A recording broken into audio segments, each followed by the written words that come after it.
Whatever. Stupid. All right. Okay. Ooh, I gotta be way quieter because it is 1 in the morning. I finished reading Flowers for Algernon. Actually, in this case, for a significant portion at the end, probably almost half the book I did audiobook.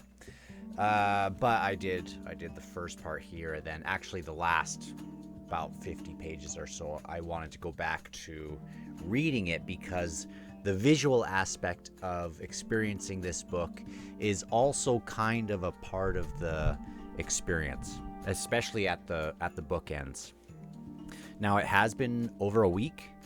If I was doing this video right after, I would have this major recap to offer, and I kind of wanted to sit with this one to see if after a week what would still sit with me.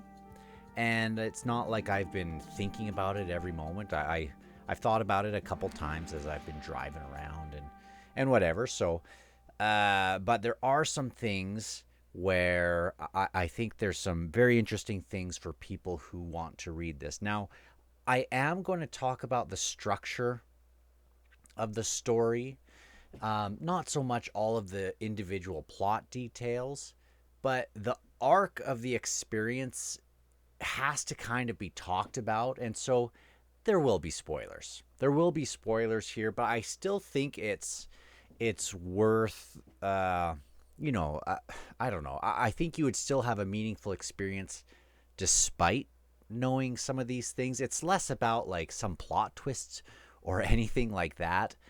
You don't just. It's about that emotional sort of experience, and so. Also, this cow. We're doing Wizard of Oz, and I needed a cow to get caught up in a tornado, and so I did this, and I'll put it on a stick and it'll fling. Anyway, that's why I have that back here and a bunch of other whatever, flipping Tin Man's heart and axe and whatever else. So anyway, let me talk with you a little bit about this book, and I am, it has been a week, and I'm almost finished Jade City. I decided to go into that just to see what all the hype was a few years ago, and that's been pretty cool as well. So anyway, Flowers for Algernon, 5 million copies sold. I believe it was written in the 1950s. Oh, maybe 1966. Copyright 1966, 1959. So, Algernon, this is a sci-fi. Not that they go into space or anything like that, but I would call it a sci-fi because we have this scientific achievement that happens. And first it was done on mice or rats. I think he was just a mouse. And Algernon is this white mouse, okay? And the purpose of the book, or the purpose, what's happening in the plot, is they are trying to elevate the capacity, the IQ and mental capacity of rats, and they've been seeing some rapid development, exponential, to the point where we've seen these, and this is going to be long-winded, okay? We've seen these. I cannot handle this cow behind me.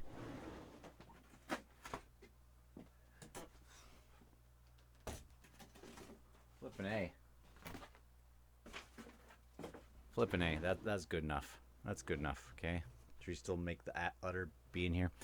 What was I saying? We've heard stories of these animals that can learn to do mazes really well and things like that. And this is just kind of dialed up to an extra level. But the purpose is that if it works on animals, they're going to start testing on humans. And there is this test group, and they have asked, they're trying to get a good candidate, and there's a reason why he's selected, which is interesting, and I'll just leave it at that. But or I'll leave it for you to find out. But it's not really relevant to what we're talking about for this. But Charlie is the one that's selected, and a part of their selection is they ask each of these people, these candidates who have a very low IQ, diminished IQ, and I think something like 60 IQ, or I might be mistaken, but they've asked them all to go home after each of these days of being talked to and these tests. The one of these is this ink blot test. I can't remember what it's called, but it brings it up several times. And he gets frustrated by what do you see in this ink blot? And he's keeps saying that it's just a splot of ink. There's nothing there. And throughout the book, it does sort of kind of, he's still kind of frustrated with that throughout. But they ask them to write these progress reports. You can see how he wrote that. Progress report 1 March 3. So the start of it and most of this is written from his hand. Okay? And that's why actually visualizing it, especially in the bookends, is important. It's not all that way. It seems like it will kind of break off and have this distant narrator at times, kind of in those middle sections. But it is riddled with spelling mistakes and grammar mistakes. And there were several lines where I had to read it like 3 times to try to get into the mind of what this Charlie was trying to put to paper a few times.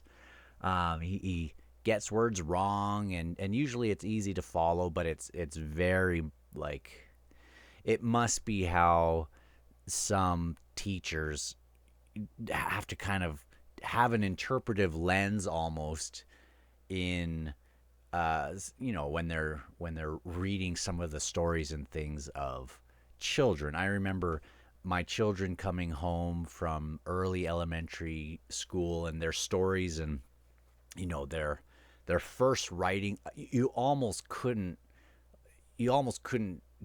interpret what was there. And so Charlie is very much that. He knows why he's there. He wants to be selected deeply. He really wants that, and he has all these wishes of what his life would be like if he had that. Man, it's an emotional story too. But what would his life be like if he got this treatment and it worked on him, and an elevated IQ could just open up the world to him? And so he's writing these down in his journal and or in these progress reports. He is allowed to have private ones that aren't included here, but the ones here are generally the ones that they'll be reading. And or actually, there are some private things. Anyway, he has friends, kind of. He works at this place at the bakery, and he does these menial jobs, and the owner basically has assured him that, I'll always have a place for you. Okay? Probably doesn't get paid much. He's there because he's good, and people will sort of tease him at work and things like that, but generally you don't get the impression that they dislike the guy. But he's just, I don't know.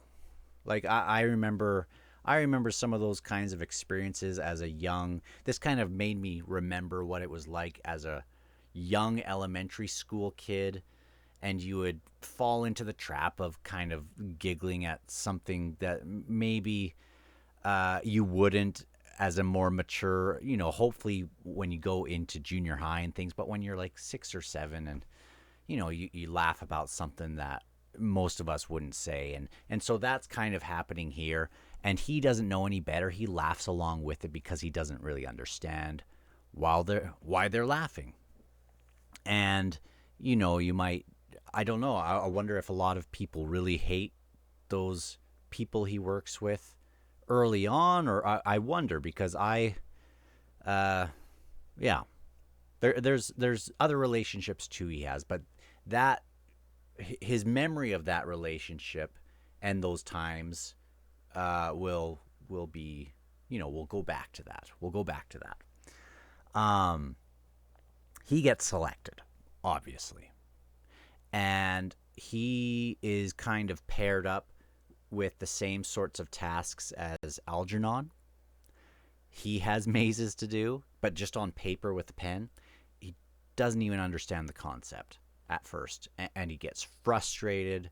He hates losing to a mouse.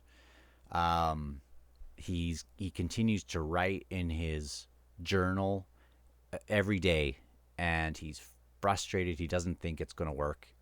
He was hoping that he would get to do all these things, like learn languages or have a higher type of relationship with people. Even though, he has these people at work, he also has a girl that kind of likes him.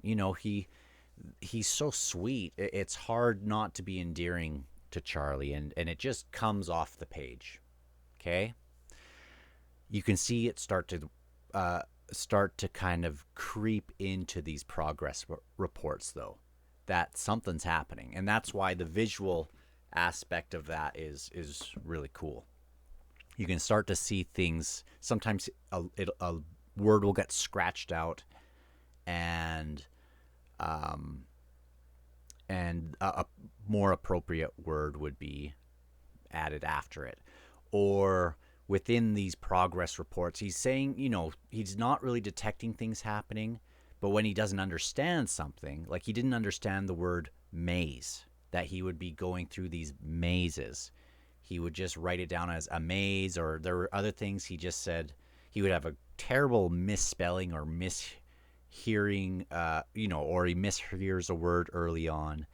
But now, as things are starting to pick up, he is clearly asking more questions or going to, a dictionary or whatever. And things are happening. And they start to notice. He starts to notice. And he gets quite a bit more clever. And as also he's getting, his IQ's going up, he's able to retain things and pursue ideas and all that. It's working. Um, Several things are happening at the same time. One of the things is he is remembering moments from his past. Um, like little, he's re-examining those moments that he remembers maybe or doesn't remember, but he is able to now have this much more critical lens that he, you know, based on the factors that he does remember of what went down. And some of those things um, some of those things clearly hurt him as a child. One of the terrible types of things that keeps coming up is, he has not been with his parents. He has parents and a younger sister. He has not been with them for several years. And a lot of these memories go into why. Why. And a lot of it sparks at the time when his younger sister was born. And the mother especially was very protective about the younger sister because Charlie was kind of unpredictable to her. And even if he would be going in just to see the baby, she might come in and start yelling at Charlie because she's so protective of this. And so you can see how, every aspect of his life, from the people kind of laughing about things to this to other moments, he will go through this roller coaster of what he doesn't even know how to. It's like the blinders have come off in some ways, and now he can have access to things that I don't, I don't know what it's like. Maybe I am anyway. I don't know what it's like to live in that mode where you can barely read or whatever, and might not understand if people are laughing at. I don't necessarily know, but we all have blinders on maybe things from our young past that if we saw them again today as an outsider, we would maybe interpret it totally different. And so as he's going back, a lot of things are happening. He's remembering those things. Um, and he is often getting frustrated about them. Sometimes he's understanding, like first knee jerk reaction. He's going into a lot of those memories with some hurt feelings, like with the mother, like being so confused about what he did, and there's still some resentment and things with some of these stories, and that's why this is a character study. This isn't a big plot driven thing, even though there is stuff. It's just an exploration of his day and his mindset, and that's the story mostly. Um, but there's sometimes this beautiful arc or tragic arc of feeling hurt and getting, feeling some, feeling angry, but then maybe some understanding for the person and where she was or he was. And so there's that. And sometimes, in the middle of this story, as he's getting smarter or whatever, it it almost feels like he's falling into several pitfalls where he thought things were going to open up to him. He's becoming more smug, and that is apparent in the pages. And so I really disliked the new Charlie, the new and improved Charlie in a lot of ways, even though he was doing great things. Um, just for the sake of the recap, about a third of the way through, he gets kind of brought in front of this panel of, this. They're going to present what has been going on. They're going to present Algernon and him. And as he's there, and he's already really accelerating in his mental capacity, he decides he feels like a caged animal, and he feels for Algernon, and he decides, what if I just go and flip the open the cage and let Algernon out? And he does that. And it just, people don't know that he's also slipped Algernon into his pocket. He also doesn't want to be a part of this, with them anymore. And he's going to go off and do his own thing. And he has Algernon with him. And what was I saying? He is doing great things. He's learning languages. He is, at one point, he like writes a whole concerto or something. He has very much surpassed the intellectual ability of the people who were testing on him, doing these tests with him, these doctors. And he's becoming this most brilliant, renowned, things are a little elevated in to make a point, but he's really becoming this world-class mind and intellect, and he's just peaking. But when he was needing money, he went back to the bakery to work, and he became terrible to work with. Like I said, he was becoming smug and smart alecky and a know-it-all, and just crappy to be around, right? And the people noticed a major change in him. This girl that he kind of had this He had a little romantic sort of relationship with her. He really liked her. She starts to kind of push away. It's thinking, what the heck? And he hasn't told them that he's been a part of these things. And so they're confused. What is going on here? But he gets fired because the owner says, I don't know what happened, but you clearly don't need this anymore. You could be doing something way greater. But he doesn't really want anything. So anyway, he gets another romantic relationship, and that's all twisted. And he's becoming an alcoholic. He's really, even though things have opened up, so have many of the pitfalls of not just someone with a high IQ, but just of anyone. And also the character flaw pitfalls that we have this going on, that people fall into, that we all fall into at times. So the thing, at this moment, I'm thinking I don't care that he's doing any of this, and I think a lot of people, as you read it, you're impressed with the guy, but you're not impressed with his conduct in a lot of ways, and it's so interesting to see his smugness also come out of those pages, those really well written, eloquent, very thought out, sometimes brilliant lines. But though the world has opened up to him, it's like his relationships have, the people that really care about him or whatever, like he's like he's lost that aspect that he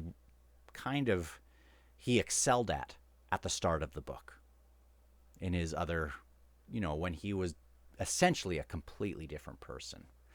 And so there's this give and take of things. Algernon starts to, and they knew it was basically going to happen, but Algernon, the mouse, starts to essentially get dumber or whatever. If I was smarter, I'd have a better way to eloquently explain this, but he is losing his mental capacity. And it's clear that this is a terminal sort of thing that is, like, this is terminal. Losing that capacity until he'll probably die. And that freaks the heck out of our Charlie, who's brilliant, and he is trying to extend, he's trying to hold on to his new life that he does cherish in a lot of ways, but you can tell he's not as happy. It doesn't seem like he's as happy, right? Even though he cherishes this new life. And so he's trying to do what he can to not have what happened to Algernon, or what is happening to Algernon, happen to him. But he's pretty sure. What's going on here? Oh, Night Owl. He's pretty sure that where was I? That threw me off. Okay, Algernon's diminishing, and he figures he's going to die also, and so he wants to hold on. It starts to happen in the book where you basically see the writing on the wall that we are going to end the book very much echoing the type of start of the book that we had. And that's where I couldn't allow myself to keep listening to the audiobook, even though it was an easy audiobook to listen to. But you have to have the visual of his spelling and everything, and that's just a part of it. So anyway, he is trying to hold on to what he has. And there's this most interesting question that I had in my mind, where I started to think, I've had people, aunts or or people in our community that I've seen be very sharp, and then they have dementia or Alzheimer's. And when it gets to this certain stage where they start to, they don't even recognize who you are. Anyway, it's like we're having that kind of experience from Charlie, and he knows full well that it's going to happen, and he's determined to hold on, as like white knuckle this as hard as he can. But the question that I found interesting is, what is going to be the thing that he refuses to let go of? That he even, what is going to be his value that he holds on to in the last line of the book? Because he's gone through this arc of successfully becoming a new Charlie and having this grand experience, and then he's going to be going back to his old Charlie. And what will he learn in that? What will he hold on to? And that's what is such an emotional punch to this book. His spelling is going down. He loves Algernon the mouse. He would do anything for Algernon. As his capacity, as this is happening, you can see this softening in some ways, re-softening into his old, if his new Charlie high IQ life was this hardened, cynical, whatever person, he's softening down to his old Charlie in some ways. But he's clearly new. He's coming with a lot of new experiences, emotional experiences. He went, and in the book he gets to talk to his sister and pursues them, and that's a major part of, that's why it's not a recap. I think you should experience it, but it's interesting because he's gone through it with all this baggage. He's collected this new knowledge, and he's going back. And it's interesting that though on paper he keeps saying, I hope I keep my languages and this and this and this and this, between the lines he's talking about, his personal sort of experiences too. I don't know if any of this is making sense. It's like he's writing down one thing, but it's like he clearly cares more about Algernon and making sure his relationships. I love that he goes back into not his concertos and things, but he goes back into being sweet Charlie, who is nice and kind and thoughtful, despite the fact that he can't figure out things too well. And Algernon dies. During this middle part when he's been smug, he's been so resentful and angry in so many ways to the scientists that made this happen, these two doctors. And he knows he's going to have to check himself into this basically asylum or whatever, this place where they'll just have to take care of him. And he doesn't want to be taken himself. He will go, and he knows he's reached that stage where he has to go. Intellectually, he's trying to hold on to ownership of that and other things. And here we go. It gradually and then quickly you can see him on a daily rate getting worse, than a bigger gap down almost than the day before. And so it's happening quick. And the last entry, he calls himself dumb, and I said I did a dumb thing today, and this last entry is a few pages long, and it's a great misspelled, beautiful entry with all this grammar crap, but where it lacks in eloquence, there is wisdom there still. There's still this powerful punch, despite the mistakes of, the spelling mistakes. And it ends with these two. Let me just read the last portion. I don't even know. It might be jarring because I know he talks about a lot of things. Anyway, let me go from here. Anyway, I bet I'm the first dumb person in the world who found out something important for science. I did something, but I don't remember what. That's gone. But he knows it. It is amazing.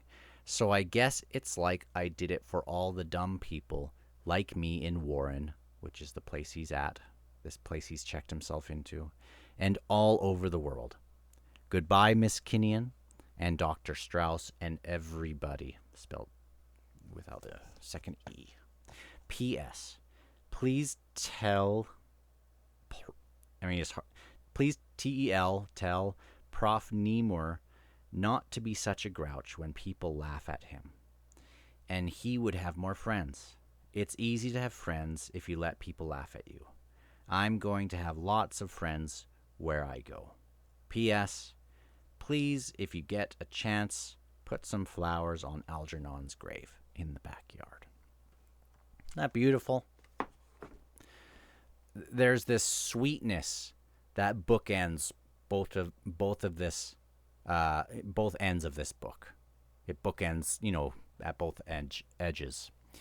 And this middle area is in some ways so cold and dry and intellectually stimulating in some ways, in many ways. But you find yourself lacking. You find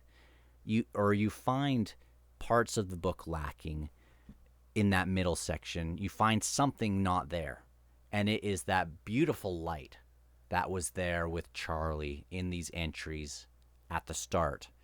And you get so excited in some ways to reunite with Charlie in the final pages or the final sections because there was this light on those both ends. And that's what's so beautiful about this reuniting with good old Charlie, despite the fact that this is a sad way to do that. But I think the lessons are pretty potent in the book and clear. Even though this intellectual awakening happened to him, there are these pitfalls and but also obviously there's benefits. Obviously it's a tool, like we would want to learn and be able to process all we can, but it's, there's pitfalls and benefits, and that's what's so beautiful. And despite that, when he knows he's going to go, the last thing he holds on to is love for sweet Algernon, and Charlie's a sweet guy, despite this middle section where he was a brilliant guy. But I think that's more a warning for us to not fall into the same pitfall. So anyway, I thought I would sit on it for a week, even though I wasn't thinking about it, actively. But I figured it would get some of the stuff out of my head about the plot that I would maybe add if it was right after. And I don't think, all of that is the dressing to this main core experience that you have with Charlie, if you read it. And I think, again, I'm an idiot listening to audiobooks. It's like, but it was easy to do that because of the format of most of the time. He's just processing experiences or thoughts and experiences. And if you zone out for a second, you're back in 2 seconds and you haven't missed anything. It's easy. You haven't missed 3 names and someone turned out to be someone else's baby or whatever. Stuff like if I was doing that with Jade City, I would be having a much harder time grasping everything. So I do give it a recommendation. I do think it was quite fascinating because I thought I for some reason I didn't expect the test to fail until a significant portion of the way through the book, where I thought, oh crap. And I started to clue in that this is going to be, I started to guess. What he was going to hold on to in the end, what was going to be important to him at the end. And I knew that it was going to be something impactful, and it was. So talk to you guys on the next one. Bye-bye.